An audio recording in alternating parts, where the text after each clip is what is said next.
మొత్తం మనకి గీయబడతాయి.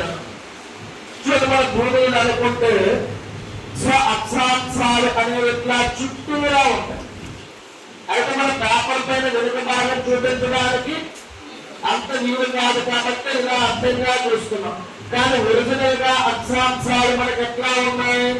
Around the earth ఉన్నాయి. మరి అరౌండ్ ది ఎర్త్ ఉన్నాయి అంటే ఏ షేప్ లో వచ్చినట్లు?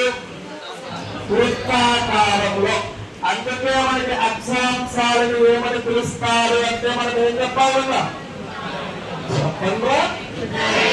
వృత్తారేఖలు అనాలి. మరి అక్షాంశాల్లో మొదటగా గీయబడిన అక్షాంశం ఏది అంటారు? చెప్పాలన్నా. సో మొదటిగా గీయబడినటువంటి అక్షాంశం ఏది అంటే 0 డిగ్రీ అక్షాంశము అంటారు.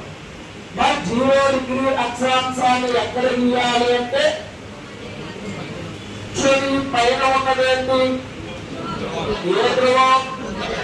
కిందన ఉన్నదేంటి? ఈ రెండింటికి ఎగ్జాక్ట్ గా మధ్య భాగం. అది కరెక్ట్ గా భూమికి మధ్య భాగంలో వస్తుంది.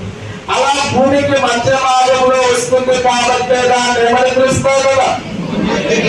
చెప్పండమా.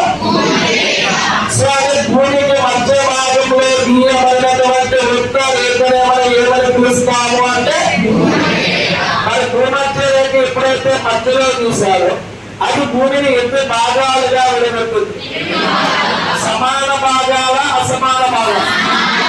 మరి భూమధ్య రేఖ కన్నా పైన ఉంటే ఉత్తర అర్ధగోళము అంటే, భూమధ్య రేఖ కన్నా కింద ఉంటే అది మనకి భూమధ్య రేఖ భూమిని ఏ విధంగా విభజిస్తుంది అంటే చెప్పాలి?